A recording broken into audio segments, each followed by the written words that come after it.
Welcome to pharma lectures. आज हम pharmacy technician pharmaceutics 1 इसका डोजेज फॉर्म चैप्टर पढ़ रहे थे। डोजेज फॉर्म चैप्टर के अंदर आज का हमारा टॉपिक है solutions. Lecture 6 part D. Solutions हमारा टॉपिक है। पहले हमने सिरप्स पढ़े, अब हम सॉल्यूशंस पढ़ेंगे। ये भी एक लिक्विड डोजेज फॉर्म है। सॉल्यूशंस आम जुबान में अगर हम उसे क्या कहते हैं, महलूल कहा जाता है, जो हमने 9th-10th के अंदर महलूल के नाम से पढ़ा है। अगर कोई उर्दू वाले हैं तो उन्होंने महलूल के नाम से चैप्टर पढ़ा होगा, इंग्लिश वाले हैं तो उन्होंने सॉल्यूशन के नाम से पढ़ा होगा। अब सॉल्यूशन क्या है? मिक्सचर ऑफ 2 कंपोनेंट्स, यानी कि 2 अज्जा का मिक्सचर है। डैट फॉर्म सिंगल फेज, यानी कि सिंगल फेज मीन्स कि देखने में एक ही चीज़ नज़र आए। जैसे हम घरों में चीनी को पानी के अंदर मिक्स कर लेते हैं तो क्या होता है, हम देखते हैं कि वो एक ही नज़र आता है। ये नहीं होता कि चीनी लहदा नज़र आ रही है, पानी लहदा नज़र आ रहा है। ठीक है, वो सॉल्यूशन होता है। अगर इसी तरह हम ऑयल को वाटर के अंदर मिक्स करते हैं तो हमें वो ऑयल लहदा नज़र आता है और पानी लहदा नज़र आता है। अगर वो लहदा नज़र आ रहे हैं तो वो सॉल्यूशन नहीं है, यानी कि लहदा नज़र आना कि 2 फेजेस लहदा नज़र आना। लेकिन सॉल्यूशन के लिए पहले शर्त क्या है कि वो सिंगल फेज़ हो के अच्छे तरीके से हमारे दोनों चीज़ें हल हो जाएं। उन्हें हम कहते हैं यूनिफेज़ या मोनोफेज़। MCQ इस टाइप का भी बन जाता है कि यूनिफेज़ या मोनोफेज़ क्या है। ठीक है, यानी कि जो मिक्सचर एक फेज़ में नज़र आ रहा हो जिसमें दोनों चीज़ें हल हो जाती हों। 2 चीज़ें हम हल करें या 2 से ज़्यादा हल करें। ठीक है, which is homogeneous and clear, जो देखने में एक जैसा नज़र आए और साफ़ हो। कंपोनेंट्स ऑफ सॉल्यूशन, 2 कंपोनेंट्स हैं, एक है सॉल्वेंट और एक है सल्यूट। अब सॉल्वेंट को हम अपनी उर्दू की ज़ुबान में मुहल्लल कहते थे,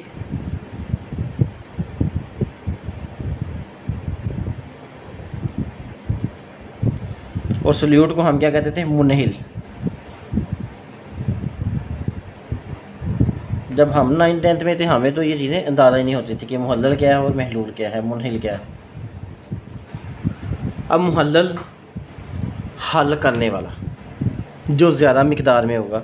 portion of solution which is in large quantity, जो ज़्यादा क्वांटिटी में है। फॉर एग्जांपल हमने चीनी का शरबत बनाना है घर में, तो हम क्या होगा, पानी ज़्यादा लेते हैं, चीनी कम लेते हैं।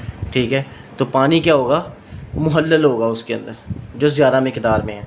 या दूसरी इसकी डेफिनेशन करते हैं और मतलब, या part of solution in which solute is dissolve, solution का वो हिस्सा जिसके अंदर सल्यूट हल होता है। यानी कि चीनी क्या है, सल्यूट है, और पानी क्या है, सॉल्वेंट है। सॉल्वेंट यानी कि पानी ने अपने अंदर चीनी को हल करना है तो पानी क्या होगा, सॉल्वेंट होगा।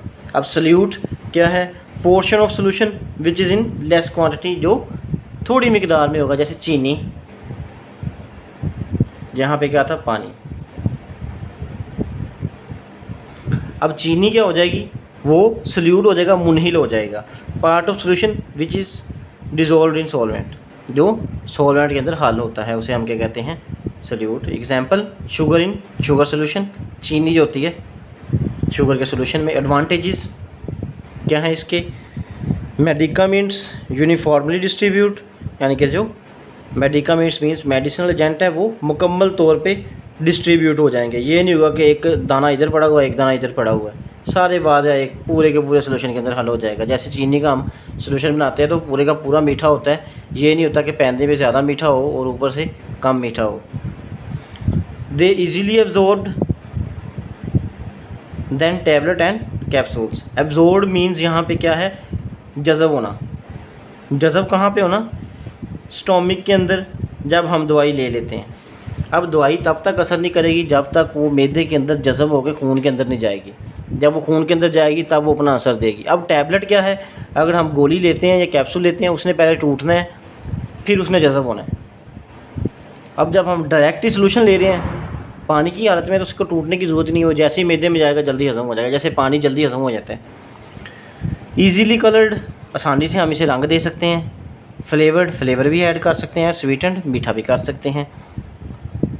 पीड्स एंड जेरियाट्रिक्स, पीड्स क्या होते हैं, बच्चे छोटे। जेरियाट्रिक्स बूढ़े पेशेंट होते हैं, वो इसे इजीली ले सकते हैं। अब बूढ़े बंदे गोलियां नहीं खाते जो ज़्यादा बूढ़े हो जाते हैं। डिसएडवांटेज, इसके नुकसानात क्या हैं, लेस स्टेबल, स्टेबल कम होता है, इसके अंदर फंगस की ग्रोथ, माइक्रोबियल की ग्रोथ ज़्यादा हो सकती है।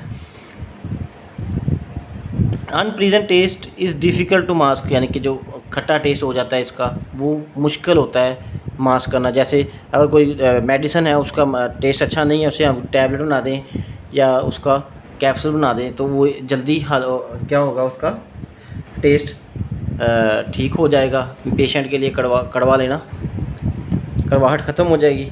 अगर सिरप होगा या सोल्यूशन होगा तो वो मुश्किल हो जाता है हमारे लिए टेस्ट को ख़त्म करना।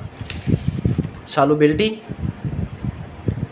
अब सॉल्युबिलिटी क्या होता है, आम ज़ुबान में इसे हम कहते हैं हल पजीरी उर्दू के अंदर।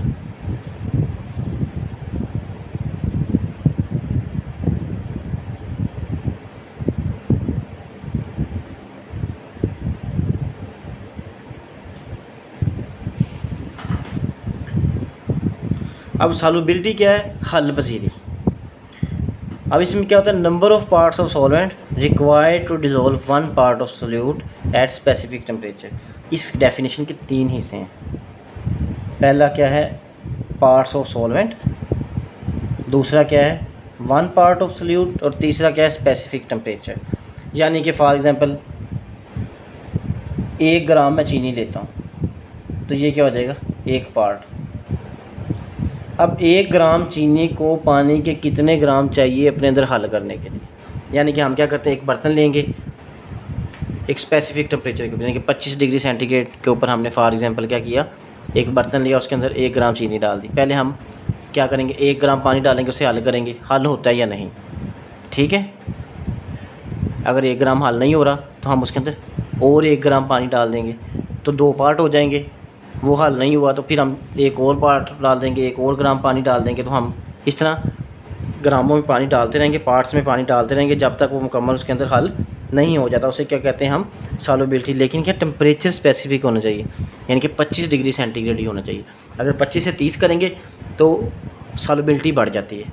फॉर एग्ज़ाम्पल हम घरों में चीनी का शरबत बनाते हैं तो ये चीनी हम डालते जाते, एक वक्त आता चीनी हल नहीं होती तो हम क्या करते हैं, उसे गर्म करना शुरू करते हैं। गर्म करते हैं तो चीनी और ऐड होना शुरू हो जाती है, यहाँ तक कि वो शीरा बन जाता है। तो टेम्परेचर बढ़ाने से सॉल्युबिलिटी बढ़ जाती होती है। अब एक टेबल है, इसमें से बड़े MCQs आते हैं, ठीक है। ये टेबल क्या है, वेरी सॉल्युबल चीज़ें, उसमें क्या है, लेस देन 1 पार्ट सॉल्वेंट का रिक्वायर्ड होता है। फ्रीली सॉल्युबल के लिए 1 से 10 पार्ट चाहिए होते हैं, सॉल्युबल के लिए 10 से 30। इसको आपने रट्टा लगाना है, इसमें से एक आध MCQs लाजमी आ जाता है। स्प्रैंगली सॉल्युबल जो कम हल पजीर है उसके अंदर 30 से 100 पार्ट चाहिए। स्लाइडली सॉल्युबल के अंदर 100 से 1000 चाहिए। वेरी सॉल्युबल के अंदर 1000 से 10,000 तक चाहिए। और इन सॉल्युबल 10,000 से ऊपर भी पार्ट ऐड करते जाएंगे तो हल नहीं होता। फिर आती है सॉल्युबलाइजेशन। अब सॉल्युबलाइजेशन क्या है, the process in which insoluble substances are dissolved by using surfactants. यानी कि 2 चीज़ें हल नहीं ना हो रही, उसको हम सरफेक्टेंट ऐड करके हल पजीर कर देते हैं। यानी कि ना हल पजीर चीज़ों को हल पजीर करना, ना हल पजीर चीज़ों को हम क्या करते हैं, हल पजीर। एक चीज़ हल ही नहीं हो रही, हम सरफेक्टेंट ऐड करके क्या करते हैं, उसे हल कर देते हैं। तो ये क्या होता है, सॉल्युबलाइजेशन। अब टाइप्स ऑफ सॉल्यूशन आती हैं। पहली है ओरल सॉल्यूशन, ठीक है। ओरल लिक्विड कंटेनिंग 1 और more active ingredients dissolve in a suitable vehicle. यानी कि इंग्रेडिएंट्स को हम ऐड कर देते हैं, जैसे बने बनाए हमारे पास ORS के पानी आते हैं तो ये क्या हो जाएंगे, ओरल सॉल्यूशन हो जाएंगे। इस तरह ड्राई मिक्सचर फॉर सॉल्यूशन, उसके लिए जैसे ORS के साशे आते हैं, ओरल रिहाइड्रेशन सॉल्यूशन, ठीक है। तो वो हम साशे को क्या करते हैं, पानी के अंदर हल करते हैं, सॉल्यूशन बन जाता है हमारा। तो आज का हमारा टॉपिक यहीं ख़त्म होता है।